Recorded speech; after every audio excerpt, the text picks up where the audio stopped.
Madame le recteur avait saisi les différentes structures au fin, justement, de réfléchir sur leur forme d'organisation pour rendre davantage performante l'institution et pour mieux prendre en charge les missions dont l'université et ses composantes sont investies. L'importance d'un organigramme, je pense, n'est plus à démontrer.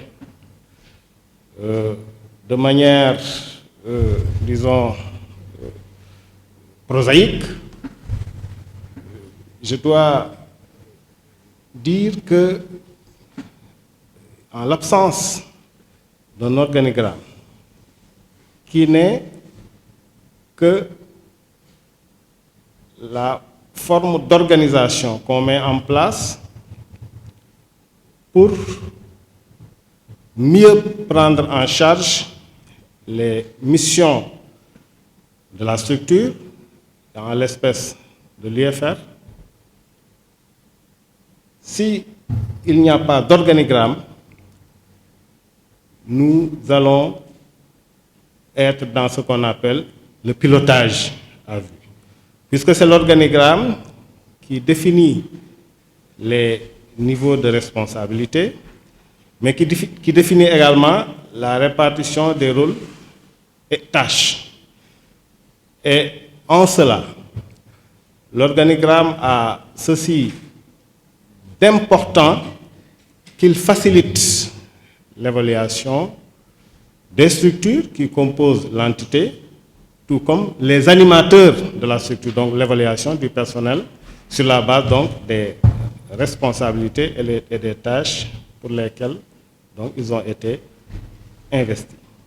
Il n'y a pas de doute qu'à l'issue de cet atelier, l'UFR va apporter une valeur ajoutée à USEN, puisqu'au terme de nos travaux, nous sortirons d'ici avec un dispositif organisationnel applicable à l'UFR et évidemment, connaissant l'exigence de M. le directeur du UFR quant au respect des dispositions législatives et réglementaires, cet organigramme, une fois validé en atelier technique, évidemment, sera donc soumis à l'adoption, comme il le prévoit, donc, du Conseil de l'UFR. Sur ces mots que je voudrais déclarer ouvert, cet atelier sur la gouvernance est particulièrement axé sur l'élaboration de l'organigramme de l'UFR, également les préparatifs à mettre en branle en vue de réussir donc la rentrée universitaire.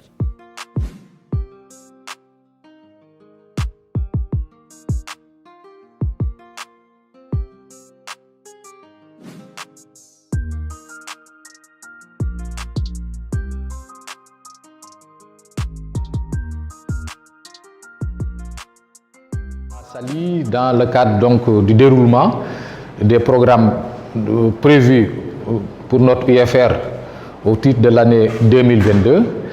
Et là, nous sommes là pour un atelier sur l'orientation et la gouvernance administrative. Les objectifs de cet atelier sont entre autres partager les attributions des UFR et des départements en se référant un peu sur les décrets qui organisent le fonctionnement des universités, d'élaborer aussi un organigramme sectoriel donc pour répondre aux besoins de l'UFR, de renseigner des fiches de poste suivant l'organigramme donc qui sera élaboré. Nous prévoyons aussi de faire des premiers pas sur les problèmes d'accréditation, la qualité évidemment, et ensuite entre autres questions, je pense que nous avons prévu sur les préparatifs de la reprise des enseignements, parce que c'est prévu pour ce 3 octobre-là, et il est important aussi, comme la plupart des membres de l'UFR sont là, de parler un peu des préparatifs de cette rencontre.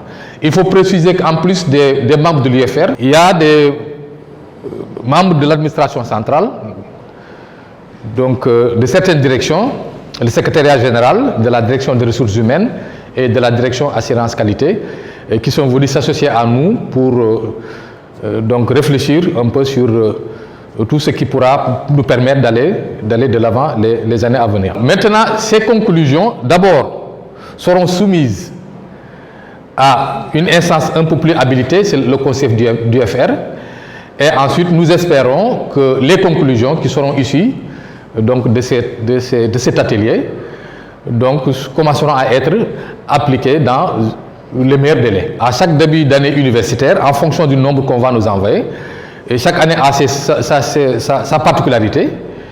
Et là, nous sommes à notre 4e promotion, et nous gagnons en expérience. Et donc, sur ce plan-là, je pense qu'il n'y a pas de souci à se faire.